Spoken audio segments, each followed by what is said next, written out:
At studio owner din naman ako. Pero hindi ako nagpe-pretend. Never ako nagpretend na nagsushoot ako. At never ako nag-inquire sa kapwa ko photographer, videographer ng rates nila para kopyahin at nakawin ko. Shit. Talim, Gar. Gagamitan ka ng blood card, Dre. Gagamitan ka ng blood card. Kamag-anak mo naman ako, bigyan mo naman ako ng discount. Sa kasalukuyan, kamusta kayo Martians? Welcome back to the 365. Okay, so Martians, today bilang isang napakalupit na vlogger, today is our 50th upload and I am super duper ultra mega ultra instinctively hyped dahil ito yung ika 50th upload ko. I'm breaking my personal record of, well actually I broke my personal record of uploading for 15 days. Ito na yung parang medyo damn. Meron pa tayong 315 vlogs na kailangan ni-upload for the whole year. We still have the rest of the year. Pero today is gonna be a special day dahil pag-uusapan natin ang 8 uri ng kliyente na nag-i-inquire. Alam ko possible na mabash tayo dito, possible din na alam mo yan, merong hindi kumuha sa atin. Pero ang alam ko ang mga possible na hindi kukuha sa atin ay yung mga walang budget. At ikaw na isang videographer at photographer, deserve mo na makakuha ng client na may budget at deserve mo na hindi baratin dahil importante ka, importante ang skills mo, importante ang oras mo at importante yung panahon na nilaan mo sa craft na to. So gagawin ko lang naman to bilang katuwaan base lang sa dami na nag-inquire sa akin recently na nakakatawa kasi talaga at seryoso na ito talaga yung sitwasyon. Pero ngayon, personally, dito muna tayo sa kabilang side ng buhay ko. Binibenta ko na yung dalawa kong ilaw, yung Godox SL60 watts, may kukuha na ngayon. Asikasuhin muna natin yun, tapos tara na pag-usapan na natin ang dapat pag-usapan. Pwede mo na ma-skip kung trip mo, pero this is still the 365. It talks about everything you want to know about cameras and a little more about me, personal life. Slide. Mukhang paparating na yung bibili. Ayusin muna natin yung ilaw. Let's go. At syempre, big shoutout sa nag-edit ng vlog na to. Mahal kita ng buong puso dahil sinalo mo ko ngayon. Pero syempre, hindi ko naman pabayaan na gagawin mo to for free. May bayad to. So, G lang. Galingan mo. Dahil, guys, comment down below kung kamusta yung edit niya. Sa lahat ng subscriber natin dyan, big shoutout. Sending you guys nothing but blessing and abundance. Love. Syempre, alam mo yun, ito na yung sign na aasenso ang buhay mo sooner or later sa mga pinaggagawa mo. Ito yung sign. Ito yun. Gusto nyo ba yung energy ko ngayon? Kasi ewan ko kung bakit. Delikado to. Baka ma-burnout tayo. Tara na. O nga pala Martians, no? Sinarge ko na yung Comica VM40 kasi nakalahati ko na. So, wala lang. Ayoko lang siya lobatin or i-drain. Pero so far, yun yung lifespan niya for daily vlogging. Almost nearly as much as 5 days, I think. Sa box nakalagay ay 32 hours. So, dahil may mga cut-cut naman akong ginagawa. So, yun. SL60, goodbye. Maganda ang serbisyong ginawa mo sa aking buhay. Pero, ito na yun. Inibenta ko na siya guys kasi papalitan natin yung ilaw ng upgraded version. Mag-upgrade tayo ng ilaw, mas solid, mas efficient, tsaka mas malakas dahil 60 watts to. Kung papansin niyo, halos ginagamit ko itong 300 watts at saka yung 100 watts. So magdadagdag tayo siguro mga dalawa pang 120 or 100 watts. Tapos magdadagdag tayo ng 720 watts. Pero tara na, sorry, winiwindang ko kayo dahil kakaiba ho yung ganap ng vlog na to. Saka na ma-edit to ni Mark. Big shoutout sa'yo. Love you very much. Slightly kinakabahan ako para bukas sa shoot natin. Pero, buti na lang, nag-usap kami ni client and nag-rent na sila ng studio. So far, so good. Yun nga lang, umuulan, no? Tag-ulan na naman, tapos summer na naman. Ito na naman tayo sa buhay natin. Ewan ko kung anong klase ang magiging summer ngayon, pero tignan natin. Ano si Sir Surveyor? SL60. Teka lang.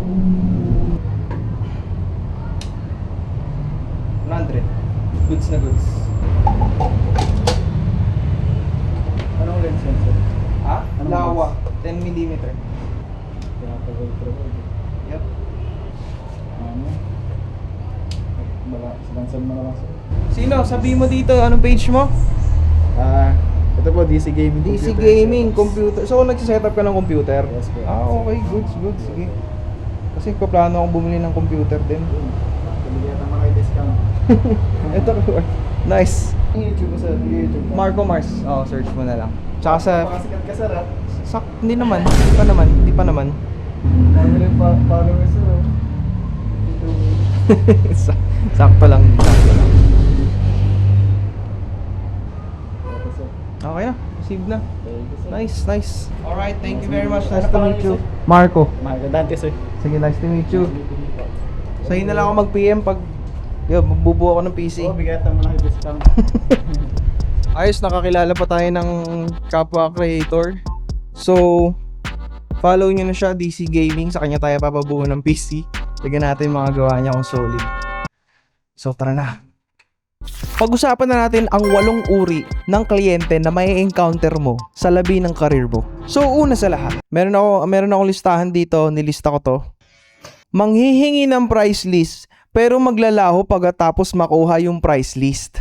Sobrang common nito. After mo bigyan ng napakaayos na quotation, nag-inquire, nagpa-quote, tapos yung quote gusto maayos, gusto naka-PDF, gusto may date, gusto naka-address. Talagang in-effortan mo. Nilagyan mo ng mga gears, kung paano ka nagtatrabaho, mga links, mga portfolio. Talagang inayos mo. Sinendan mo ng napakagandang quotation. Isang napaka mahalimuyak na quote na nakakabaliw. Na talagang feeling mo, pag pinasa mo, sureball na talaga. Talagang tanggap ka na. Talagang sa'yo na yung project. Talagang silyadong-silyado na alam mo yun, Gina, wala nang atrasan. Hindi, nabigyan ka na ng quote eh. Tapos, biglang, hindi magre-reply. Gago. Alam nyo Martians, sobrang daming taong ganito. Kahit nga lang sa simpleng chat, kapag tinanong ka, magkano yung rate mo per video? Magkano ang rate mo para sa isang video? Nakalagay pa following. Pwede bang bigyan mo ako ng discount? Hari ng discount. Sobrang discount. Ano bang discount ang gusto mo? Pwede bang discountan na lang natin yung buhay mo? Pwede naman. Pero kasi pagkatapos mo ibigay, yung presyo, ayun na, wala na. Hello love, goodbye. Gago. Wala na, hindi na nagpaparamdam, i-ghost ka na. Ultimo si Ed Calwag, hindi na siya matatagpuan. Kapag hindi ka na nireplyan, kahit ipabarang mo pa yan, wala na. Kulang na lang i-block ka sa Facebook. Kaya masasabi ko lang, ganito nyo yan i-handle. Mag-follow up ka ng maayos-ayos na message. Kamusta ka? Nag-aalala ako sa'yo. Oh. Masasabi ko lang bilang unang hain ng uri ng kliyente na ma-encounter nyo, may mga matututunan din naman kayo. Hindi lang naman puro kalokohan ang isi-share ko sa kanya, syempre. Dahil ito ang ika-50th vlog ng 365. Okay, so pangalawa, mag-i-inquire pero wala pa yung business. Ang galing mo. Nangangarap ka pa lang na may business ka, nag-i-inquire ka na. Tapos, ang gagawin pa niyan, lahat ng nakikita niyang photo at video, PPM niyan at magpapakote yan. Pero at the end of the day, Martians, hindi pa nag-e-exist yung business niyan. Business idea pa lang, ipapagawa pa lang. So basically, window shopping. Window.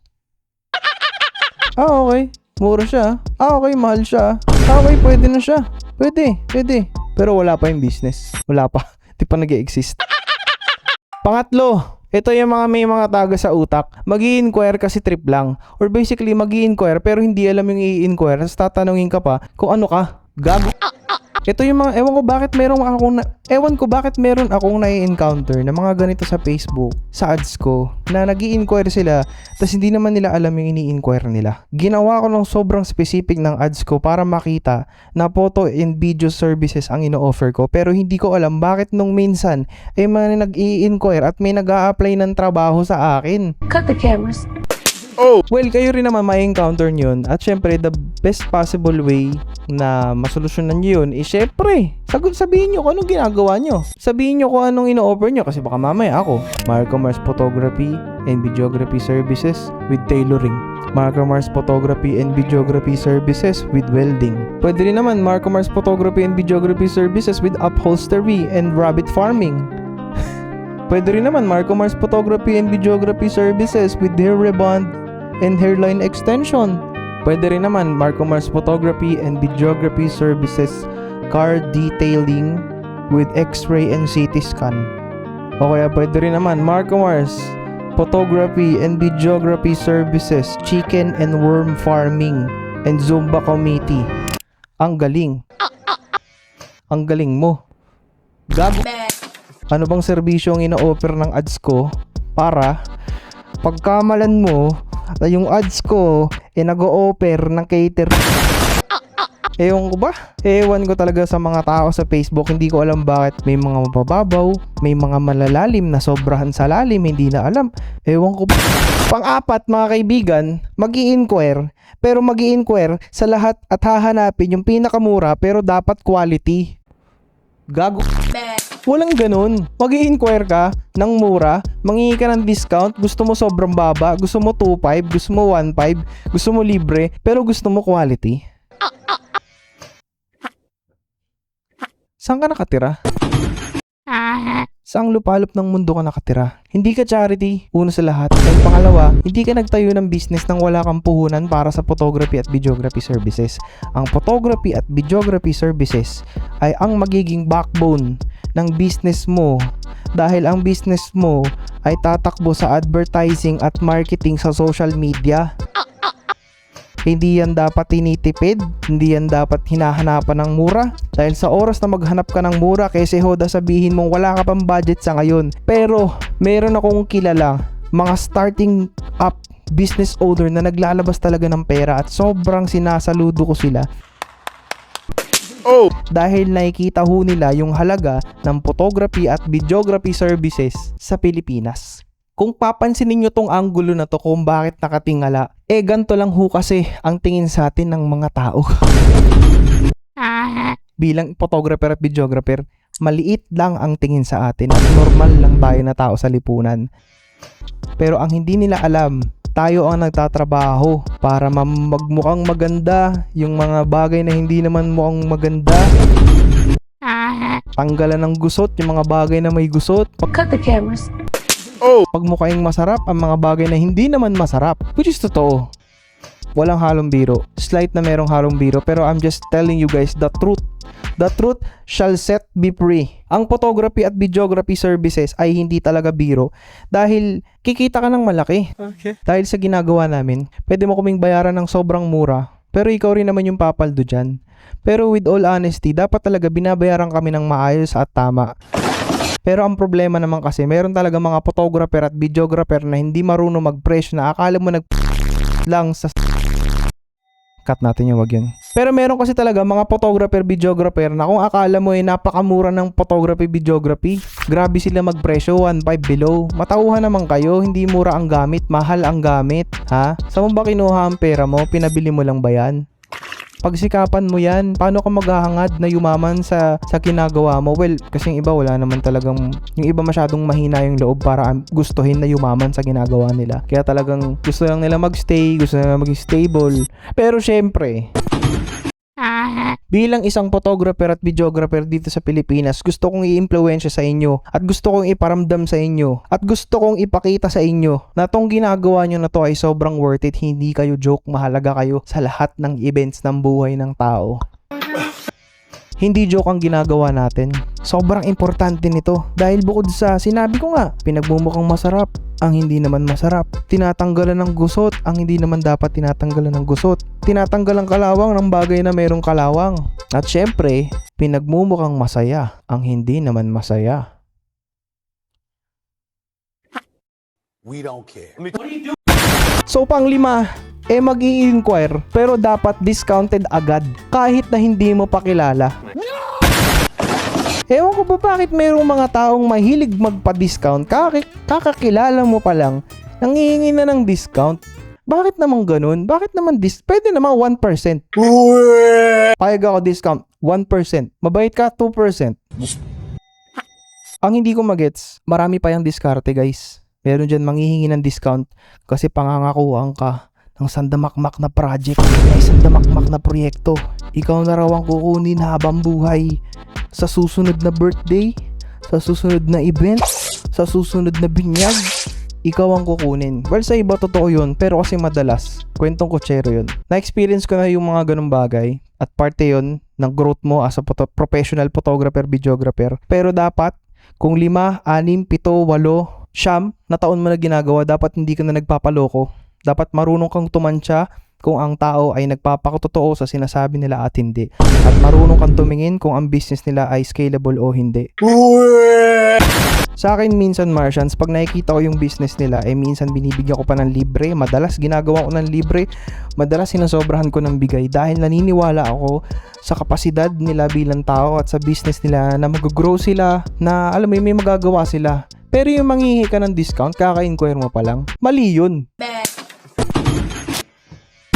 Alam mo kung anong pinakamali? Alam mo ang pinakamali? Ang pinakamali ho, yung kamag-anak mo na magpapakuha sa'yo ng photo and video tapos gagamitan ka. Gagamitan ka ng blood card, re. Gagamitan ka ng blood card. Kamag-anak mo naman ako, bigyan mo naman ako ng discount. Magkadikit naman yung bituka natin, bigyan mo naman ako ng discount. Ewan ko ba, bakit yung mga ganung tao na nanghihingi ng discount, afford nila bumili ng mamahaling bagay, kumain ng mamahaling pagkain, nakakapunta sa mamahaling lugar. Pero pagdating sa'yo, napipitsuging photographer at videographer, mahal na ang 3K, 5K, mali yun. Ewan kung bakit may mga ganito. Pero ito lang ang diskarte dyan. Ito lang ho ang matinding diskarte dyan. Imbis na maningil ka dahil kamag-anak mo sila, gawin mo na lang ng libre. At least, nakabawas pa sa konsensya mo bilang isang tao. Kung pumalpak ka man, okay lang kasi libre. Pero kasi yung binigyan mo ng magandang gawa, magrereklamo pa. Tapos magrereklamo pa yan, maikli daw. Magrereklamo pa. Sa unay iba, madilim daw. Di paliwanagin mo. Uy, teka lang, medyo na-hype tayo dito. Meron pa dyan, nangihingi ng discount. Pwede bang bigyan mo ako ng discount kasi kapatid ako ng tita, ng ex, ng girlfriend, ng aso, ng ninong, ng lola, ng jowa mo. Saan ka nakatira? Saan planeta ka nakatira? Alien ka ba? Are you weird?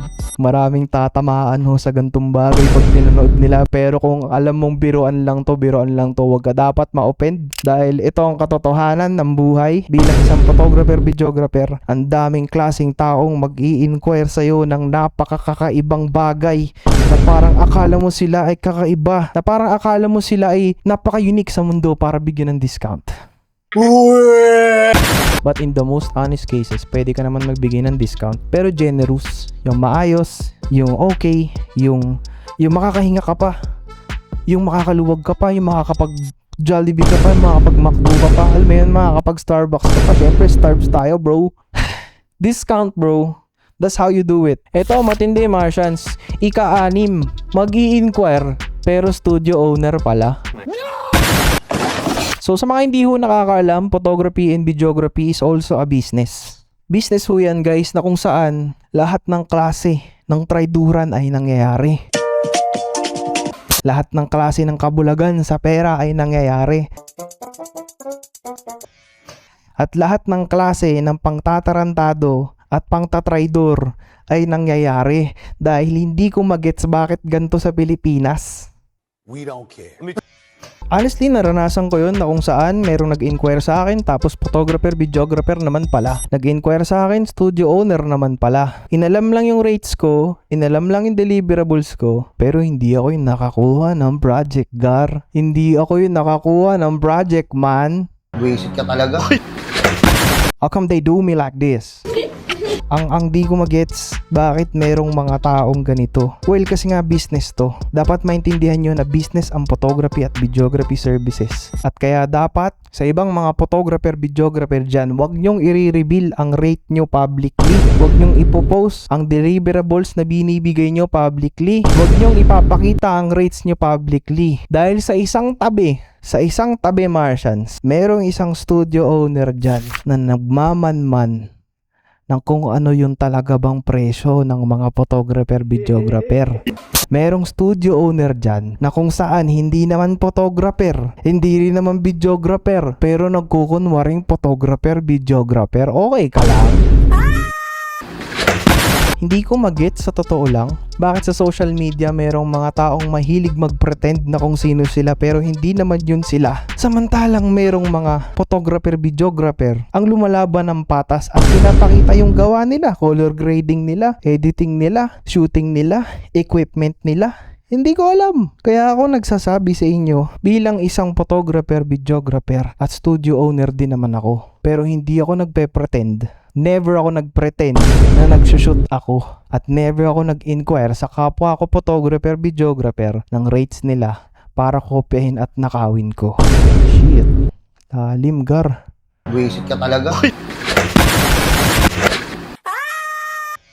Ikapitong uri ng kliyenteng nag-i-inquire. Mag-i-inquire tapos iintayin muna ang sagot ng partner, business partner, kabit, mga kagrupo. Ano yan, nililigawan mo ba yan? Iintayin mo yung sagot? Hindi mo ba kayang magdesisyon ngayon? Pero with all honesty guys, full disclaimer, usually kapag big project yan, pinagmimitingan talaga yan ng isang kumpanya, ng isang team, ng isang grupo ng mga tao. Pero kapag yung mga nagbe-window shopping lang, tinitignan lang ho nila yung presyo mo, tapos ibibigay sa partner, tapos i-disregard ng asawa, tapos wala na. Pero kasi, eto talaga yan. Sa dulo ng video na to, sasabihin ko sa inyo yung isa sa mga pinaka-importanting bagay na malalaman nyo bilang isang photographer, videographer, pangako yan. At pag in-skip mo, poking pero masasabi ko lang Martians, hindi ko magets din. Ang dami kong na-encounter na ganyan. Ang hindi ko humagets, bakit sasabihin, wait ko lang yung partner ko, wait ko lang sa asawa ko, wait ko lang sa mga kagrupo ko. Ang dami naman yan. Kulang na lang sabihin mo, wait lang, hintayin ko lang yung sagot ng basketball team ko tsaka ng coach ko, hintayin ko lang yung sagot ni governor, hintayin ko lang yung sagot ni emperor, hintayin ko lang kung pumuti man ng uwak. Pag pumuti ang uwak, sige, shoot tayo. Isa ho to, at totoo to, sa uri ng mga kliyente na nag-i-inquire. At 100% of the time, pumalpak ka dahil hindi mo napakita sa kanila yung halaga ng trabaho na meron ka. I think kapalpakan din natin yun kasi isa sa mga dapat na meron tayo bilang isang photographer at videographer, isa sa mga skills na dapat meron tayo is dapat marunong tayo mag-market ng sarili. Dapat kaya nyo hong ibenta ang sarili nyo nang hindi nyo mabibigyan ng second thoughts ang isang tao kung pwede bang tanungin ko muna sa partner ko, hindi ako sure sa presyo. Para ka lang nagbebenta ng cellphone. Dapat sure ka, dapat alam mo yung produkto mo, dapat kilala mo kung sino ka. Ako kasi, hindi ko kilala yung sarili ko. Talo ko sa ito. Last one, ikawalong klase ng kliyente na nag-i-inquire. This goes out sa lahat ng photographer, videographer na nagsushoot ng events at wedding. Mag-i-inquire, tapos malalaman mo may nag-sponsor na. Malalaman mo na yung wedding na in-inquire nila sa'yo, wala na. Dahil in-sponsoran na ng ninong, ng ninang, ng lolo, ng lola, in-sponsoran na ng pusa, in-sponsoran na ng aso, in-sponsoran na ng kapitbahay, in-sponsoran na ng gobyerno. Napakagaling. At isa to sa mga realidad na dapat niyong tanggapin. Dahil ganyan talaga ang buhay. Dahil ang buhay, mabilis kang ipagpapalit. Lalo na kapag hindi nakita ang halaga mo. Kaya inuulit ko sa inyo, dapat marunong kayong dalhin ang sarili nyo at i-market ang sarili nyo bilang isang brand. At syempre, kung nakarating ka sa parte ng video na to, ito yung pinakamalapit na mabibigay kong advice na totoo sa inyo, ha? Matagal ko na itong gustong sabihin.